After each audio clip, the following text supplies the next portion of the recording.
दोस्तों, एक और दिलचस्प कहानी देखने के लिए तैयार हो जाओ। एक बहुत ही सुंदर गांव था।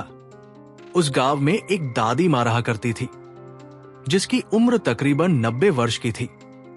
गांव के सारे बच्चे रोज उसे कहानी सुनने की जिद किया करते थे और वो सभी बच्चों को साथ में बैठाकर तरह तरह की कहानियां सुनाया करती थी। एक बार की बात है, एक लड़का दादी माँ से जिद करने लगता है कि मुझे आज डरावनी चुड़ैल की कहानियां सुननी है। लेकिन दादी माँ उन बच्चों को तो भूत की कहानी नहीं सुनाना चाहती। उन्हें लगता है कहीं बच्चों के मन में डर न भर जाए। लेकिन सभी बच्चे दादी माँ से जिद करने लगते हैं। तभी दादी माँ कहानी सुनाना शुरू करती है। एक जंगल में एक पहाड़ी थी। वहां एक डरावनी चुड़ैल रहा करती थी। उस पहाड़ी में एक छोटा सा खंडर था। उसी खंडर के अंदर चुड़ैल का खजाना छिपा था, जिसमें बहुत से रत्न, हीरे, मोती, जवाहरात और महिलाओं के बहुत से आभूषण भी थे। वो चुड़ैल खजाने की रक्षा करने के लिए उस जंगल में भय का माहौल बनाए रहती थी, ताकि कोई उस खंडहर के करीब ना आ सके। लेकिन एक दिन एक लकड़हारा लकड़ी काटने के लिए उस जंगल में प्रवेश कर गया और जलाऊ लकड़ी की तलाश में जंगल के मध्य भाग तक पहुंच गया, जहां उस चुड़ैल का खंडर बना था। खंडर के आसपास बहुत सी सूखी लकड़ियां पड़ी हुई थी।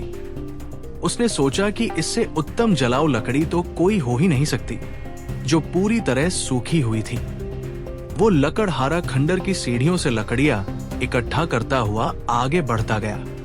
जैसे ही वो द्वार तक पहुंचा, वहां एक बहुत ही विशाल दरवाजा था, जो पूरी तरह लकड़ी का बना हुआ था। लकड़हारे ने आज से पहले इतनी खूबसूरत कारीगरी कभी नहीं देखी थी। जैसे ही उसने उस दरवाजे को स्पर्श किया है, उसे अजीब सा एहसास हुआ। उसे ऐसा लगा मानो कोई उसे अंदर बुला रहा हो। मदहोशी की हालत में लकड़हारा अंदर प्रवेश कर गया। खंडर के अंदर जाते ही उसकी आंखें चकाचौंध हो गई। बड़े बड़े मिट्टी के बर्तनों में अशर्फिया, सिक्के और हीरे जवाहरातों का भंडार था। लकड़हारे ने आज से पहले इतनी दौलत कभी नहीं देखी थी। स्वाभाविक है, कोई भी इंसान इतना बड़ा खजाना देखकर चकाचौंध ही होगा। तभी खंडर के अंदर एक आहट के साथ दरवाजा बंद हो जाता है और जोर से हवाएं चलने लगती है। लकड़हारा खंडहर में एक खंभे को पकड़कर अपनी जान बचाता है। तभी वो डरावनी चुड़ैल अपना भयानक रूप प्रकट करती है। ये देखते ही लकड़हारा बेहोश हो जाता है और इसी हालत में लकड़हारे की एक रात गुजर जाती है। और जब लकड़हारे को होश आता है, तो वहां चारों तरफ केवल पेड़ ही पेड़ दिखाई देते हैं। लकड़हारे को कुछ समझ नहीं आता कि वो यहाँ कैसे पहुंचा। लकड़हारा अपने कुर्ते की जेब में हाथ डालता है तो उसे एक सोने का सिक्का मिलता है। वो ये देखकर बहुत प्रसन्न हो जाता है। वो सोचता है उसकी जान बच गई और उसे इतना बड़ा सिक्का भी मिल गया, जिससे उसका खर्चा तो चल ही जाएगा। और वो उत्साहित होकर अपने गांव वापस बिना लकड़ियों के ही आ जाता है। घर में आकर सभी को ये बात बताता है, लेकिन उसके घर वाले कोई भी प्रतिक्रिया नहीं देते।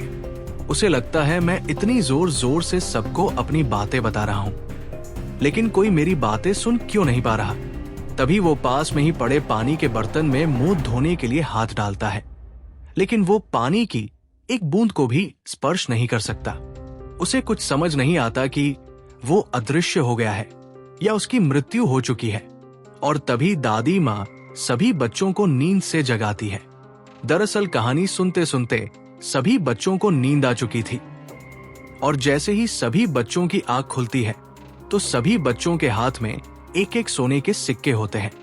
और वो बच्चा जिसने दादी माँ से कहानी सुनने की जिद की थी, वो गायब हो चुका होता है। दादी माँ चारों तरफ उसकी तलाश करती है, लेकिन वो कहीं नहीं दिखाई देता। सभी बच्चे सोचते हैं आखिर वो गया कहाँ। वो बच्चा रहस्यमयी लड़का बनकर रह जाता है। दोस्तों, कहानी अच्छी लगी हो तो वीडियो को ज्यादा से ज्यादा लाइक और एक सब्सक्राइब का बटन जरूर दबा के जाना, जो आपके लिए फ्री है, पर इससे हमें बहुत मदद और मोटिवेशन मिलेगी। धन्यवाद।